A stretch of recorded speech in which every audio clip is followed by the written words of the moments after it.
প্রিয় ষষ্ঠ শ্রেণীর শিক্ষার্থীরা, এসব পড়াশোনা করি চ্যানেলের পক্ষ থেকে তোমাদেরকে অনেক অনেক অভিনন্দন। আজকে আমরা ষষ্ঠ সপ্তাহের অ্যাসাইনমেন্ট ষষ্ঠ শ্রেণীর যেটা আসলে বাংলার অ্যাসাইনমেন্টটা আমরা সলভ করব। তোমরা হয়তো বা কোশ্চেন ইতিপূর্বে দেখেছো, তারপরে এখানে কোশ্চেনটা রয়েছে যথাস্থানে প্রশ্নে যেটা বলা ছিল, এটা প্রশ্নই যথাস্থানে বিরাম চিহ্ন দিয়ে চলিত রীতিতে লেখো। চলতি আর চলিত একই কথা। তোমরা জানো বাংলা ভাষায় দুটো রীতি আছে, সাধু ভাষা আর চলিত, সাধু রীতি আর চলিত রীতি। তো এখানে চলিত রীতিতে যেমন চলিত সাধু চলিতর মধ্যে মেইন ডিফারেন্স হয় কোথায়? ক্রিয়াপদে। আমি আসলে একটু বুঝিয়ে দিয়েই পড়াই বরাবর। ক্রিয়াপদে, সর্বনাম পদে আর হচ্ছে যে অব্যয় পদে, তিনটা পদে। তবে ম্যাক্সিমাম কিন্তু ক্রিয়াপদে, যেমন খাইতেছি এটা হলো সাধু ভাষা, আর খাচ্ছি হলো চলিত ভাষা। আবার সর্বনামের ক্ষেত্রে তাহার, সেখানে আমরা তার বলি চলিত ভাষাতে। আবার ধরো অব্যয়ের ক্ষেত্রে নচেত যেমন একটা কথা আছে, যেটা চলিত রীতিতে বলা হয় নইলে। তো যাই হোক, এটা একটা প্যাসেজ দেয়া ছিল যে সকালবেলায় আমার নভেলের সপ্তদশ পরিচ্ছদে, নভেল মানে উপন্যাস, হাত দিয়েছি, এমন সময় মিনি আসিয়াই আরম্ভ করিয়া দিল। কোনো বিরাম চিহ্ন নাই, দেখো দাড়ি কমা কিছুই নেই। একদিকে এখানে দুইটা কাজ, একটা হলো সাধু ভাষায় দেওয়া আছে, জিনিসটাকে চলিত ভাষায় করতে হবে, আর দ্বিতীয় যে কাজটা সেটা হলো বিরাম চিহ্ন উপযুক্ত স্থানে বসাইতে হবে, অর্থাৎ কমা, দাড়ি, সেমিকোলন, ইনভার্টেড কমা, এগুলো। তো আমরা কোয়েশ্চেনটা না দেখে এটা আমি বলেও দিই যে এটা সপ্তম শ্রেণীর বর্তমানে যে বাংলা বইটা রয়েছে তার প্রথম গল্পটাই আমি তোমাদের প্রমাণস্বরূপ দেখাচ্ছি। আসলে ভিডিওতে অনেকে অনেক রকম কমেন্ট করে যে হ্যাঁ স্যার, হ্যাঁ ঠিক আছে, তো এরকম।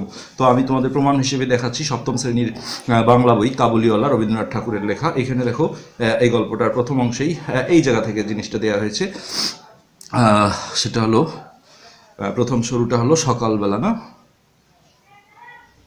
সে আমার টেবিলের পাশে, এই যেখান থেকে দেখো সকালবেলায় আমার নভেলের সপ্তদশ পরিচ্ছদে হাত দিয়েছি। এখানেও কিন্তু সাধু ভাষায় রয়েছে। তোমরা যদি এখন চিন্তা করো যে সপ্তম শ্রেণীর বইয়ে এই গল্পটা আছে, এখান থেকে ডাইরেক্ট দেখে লিখবো, হ্যাঁ বিরাম চিহ্নগুলো এখানে পাবা, কিন্তু হচ্ছে যে এখানে সাধু ভাষায় রয়েছে, জিনিসটাকে চলিততে ডাইভার্ট করতে বলেছে, দুইটা কাজ। তো আমরা সরাসরি এটার অ্যান্সারে চলে যাচ্ছি। তোমরা শিরোনাম হিসেবে এটা লিখবা ভাষা ও বাংলা ভাষা বিরাম চিহ্ন, এটা হলো শিরোনাম থাকবে। আচ্ছা, আমরা একবারই অ্যান্সারে দেখাচ্ছি, এটা প্রশ্নটা দেখালাম না, যে উপযুক্ত স্থানে আমরা দাড়ি, কমা, সেমিকোলন, এগুলো ইনভার্টেড কমা আছে, কিছু প্রশ্নবোধক চিহ্ন আছে, যেটা তোমরা নিশ্চয়ই জানো যে বিরাম চিহ্ন বলতে কী বোঝায়।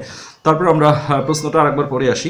সকালবেলায় আমার নভেলের সপ্তদশ পরিচ্ছদে হাত দিয়েছি, এমন সময় তিনি আসিয়াই, দেখো সাধু ভাষায় বলে আসিয়াই, চলিততে আমরা বলবো এসেই, আরম্ভ করিয়া, যেটা চলিততে বলবো করে, দিল।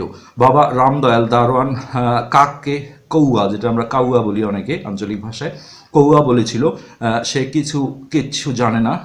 আবার এখানে না, মানে কোনো জায়গায় আসলে বিরাম চিহ্ন এখানে নাই, জন্য মিনিংগুলো ভালো বোঝা যাচ্ছে না। সে আমার লিখিবার টেবিলের পাশে আমার পায়ের কাছে বসিয়া নিজের দুই হাঁটু এবং হাত লইয়া অতি দ্রুত উচ্চারণে আগডুম বাগডুম খেলিতে আরম্ভ করিয়া দিল। তোমরা অ্যান্সারে দেখবা এখানে একটা ছোট্ট হাইপেনও আছে, আমরা দেবো অ্যান্সার শিটে যখন করব। হাইপেনটাও কিন্তু একটা বিরাম চিহ্ন বা পাংচুয়েশন মার্ক। আমার ঘর পথের ধারে, হঠাৎ মিনি আগডুম বাগডুম খেলা রাখিয়া জানালার ধারে ছুটিয়া গেল এবং চিৎকার করিয়া ডাকিতে লাগিল, কাবলিওয়ালা ও কাবলিওয়ালা।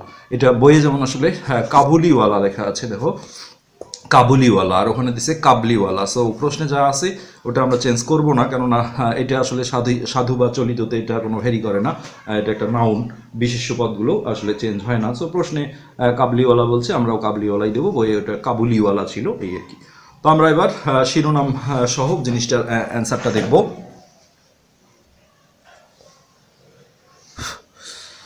তো শিরোনাম তোমরা দিবা ভাষা ও বাংলা ভাষা বিরাম চিহ্ন। আচ্ছা, ওই প্যাসেজটাই আমরা এখন এখানে উপযুক্ত স্থানে বিরাম চিহ্ন বসিয়ে যে সাধু ভাষায় ছিল জিনিসটাকে চলিত ভাষায় ডাইভার্ট করে ফেলেছি। তাহলে সকালবেলায় আমার নভেলের সপ্তদশ পরিচ্ছেদে, তাই না? তাহলে এখানে একটু সমস্যা আছে, সেটা হলো এখানে পরিচ্ছদে বলা ছিল, তো এটা আমার আসলে লিখতে যায় পরিচ্ছেদে হয়ে গেছে, জিনিসটা ছদেই করে দাও, এটা একারটা কেটে দিই। তো আসলে অ্যাসাইনমেন্টে তোমাদের কাটাকাটি করা যাবে না, আমি একটু তাড়াহুড়া করতে গিয়ে কাটাকাটি হয়ে গেছে, সরি। সকালবেলায় আমার নভেলের সপ্তদশ পরিচ্ছদে হাত দিয়েছি, ওখানে ছিল দেখো দিয়াছি, এই যে দেখো প্রশ্নটা হাত দিয়াছি, তাহলে দিয়াছিটা হলো কি সাধু ভাষা, সাধু রীতি, তাহলে এটা চলিততে হয় দিয়েছি। এমন সময় মিনি এসেই, ওখানে ছিল আসিয়াই, এসেই আরম্ভ করে দিল, ওখানে ছিল কি করিয়া দিল, তা আমাদের লিখতে হবে করে দিল। তারপরে একটা কমা আছে, এটা একদম তোমরা নিঃসন্দেহে কোনো সন্দেহ ছাড়া করতে পারো, কেননা এখন অ্যাসাইনমেন্টটা অনেকেই দেখা যাচ্ছে যে ভিউ পাওয়ার আশায় জাস্ট আরেকজনের ইয়া থেকে আপলোড করে ছেড়ে দিচ্ছে কপি করে কোনো ওয়েবসাইট থেকে। তো এগুলো আসলে তোমরা চ্যানেল যাচাই করে জিনিসগুলো দেখে নিবে কোনটা বিশ্বাসযোগ্য, আগের তার কোনো ভিডিও আছে কি না এডুকেশন রিলেটেড, সেই অনুযায়ী চ্যানেলগুলো তোমাদের দেখা উচিত। তো যাই হোক, বিশ্বাস করাটা তোমাদের বিষয়।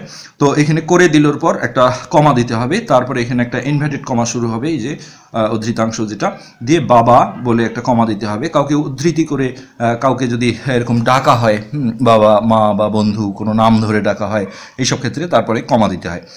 রামদয়াল দারোয়ান, মানে দারোয়ানটার নাম ছিল রামদয়াল দারোয়ান কাককে কৌয়া বলেছিল বলে এখানে কমা আছে। একদম শিওর, আমি তোমাকে বইও এখানে আসলে বিশ্বাস করানোর জন্য আসলে বইও আমাকে দেখাতে হচ্ছে এখন যেহেতু পরিস্থিতি এরকম। এই যে রামদয়াল, এই দেখো বাবা কমা রামদয়াল দারোয়ান কাককে কৌয়া বলছিল বলে আবার কমা সে কিচ্ছু জানে না দাড়ি না, মানে এটা আবার প্রশ্ন করছে তাই না, এরকম আর কি, প্রশ্নবোধক দিয়ে ইনভার্টেড কমা শেষ করেছি। সো আমি একদম ওইখান থেকেই জিনিসটা কারেকশন করে নিয়েছি, কোনো সমস্যা তোমাদের সন্দেহ থাকার কথা না। কৌয়া বলেছিল সে কিছু জানে না বলে দেখো এখানে দাঁড়িয়ে দিতে হবে, ওইখানে প্রশ্নে কিন্তু দুইটা না পাশাপাশি ছিল, জানে না, তারপরে মানে যেটা আমরা তাই না বলি সেটা সংক্ষেপে শুধু বলেছে না দিয়ে এখানে প্রশ্নবোধক চিহ্ন প্লাস ইনভার্টেড কমা কোটেশন বা উদ্ধৃতাংশ বলে যেটা ইংলিশে, সেটা এখানে শেষ করে দিতে হবে। সে আমার লেখার টেবিলের ওখানে যেটা ছিল লেখিবার মেবি ছিল, দেখো সাধু ভাষায়, হ্যাঁ লিখিবার, সাধু ভাষায় বলা হলো লিখিবার, তাহলে আমরা এই ব্যাপারটাকে এখন বলবো লেখার। চলিততে সবসময় সিম্পল হয়ে যায় জিনিসটা, আর সাধু একটু গুরু গাম্ভীর্য বলা হয় সাধু রীতিটা, এই ডিফারেন্স। তাহলে আমার লেখার টেবিলের পাশে আমার পায়ের কাছে বসে, ওইখানে ছিল বসিয়া, হ্যাঁ পাশে আমার পায়ে, হ্যাঁ বসিয়া ছিল, যেটা এখন হয়ে যাবে চলিততে বসে, নিজের দুই হাঁটু এবং হাত নিয়ে অতি দ্রুত উচ্চারণে, এই দেখো আগডুম বাগডুমের মাঝখানে ছোট্ট একটা হাইপেন আছে যেটা ড্যাশের মতো একটা থাকে, হ্যাঁ আগডুম বাগডুম খেলতে আরম্ভ করে দিল দিয়ে এই জায়গাটায় দিলোর পরে আমাকে একটা দাড়ি ইউজ করতে হবে, এই জায়গায় বাক্যটা কিন্তু শেষ হয়ে গেল। আচ্ছা, আমার ঘর পথের ধারে বলে আবার দাড়ি, হ্যাঁ হঠাৎ মিনি আগডুম বাগডুম, আবারও দেখো এখানে আগডুম বাগডুমের মাঝখানে একটা হাইপেন দেওয়া হয়েছে, হাইপেনটাও একটা বিরাম চিহ্ন কিন্তু। আগডুম বাগডুম খেলা রেখে জানালার ধারে ছুটে গেল এবং চিৎকার, ওখানে ছিল, এইগুলো সব ক্রিয়াপদগুলো চেঞ্জ হয়ে গেছে অটোমেটিক, ছুটিয়া গেল ছিল ওইখানে, যেটা চলিততে হবে ছুটে গেল, এবং ওখানে ছিল চিৎকার করিয়া, তাহলে আমরা এখন চলিত ভাষায় বলবো চিৎকার করে। দেখো মেইনলি ভার্বগুলো কিন্তু ক্রিয়াগুলো পরিবর্তন হয়, করে ওখানে ছিল ডাকিতে লাগিল, হ্যাঁ আর এখন হবে ডাকতে লাগলো, এগুলোকে জয়েন্ট ভার্ব বলা হয় ইংলিশে, যেটা আমরা গ্রুপ ভার্ব হিসেবে জানি, মানে দুটা ওয়ার্ড মিলে একটা ভার্ব। ডাকিতে লাগিল এটা ছিল সাধু ভাষায়, আর এখন চলিত ভাষায় হবে ডাকতে লাগলো বলে এখানে তোমাকে কমা দিতে হবে, তারপরে আবার এই ইনভার্টেড কমা উদ্ধৃতাংশ কোটেশন যেটা দিয়ে, এটা ওই যে আমি কাবুলিওয়ালা লিখেছিলাম, আসলে কোশ্চেনে কাবলিওয়ালা আছে হিসেবে এটাই রাখছি, হুস্যকারটা কেটে দিছি। তো ইনভার্টেড কমা দিয়ে কাবলিওয়ালা কমা ও কাবলিওয়ালা বলে এখানে দাড়ি দিয়ে, আসলে ইনভার্টেড কমাটা আমার এখানে জায়গা নেই, এই জন্য দাড়ি পার করে তারপরে দিতে হবে, দাড়ির আগে কিন্তু হয় না।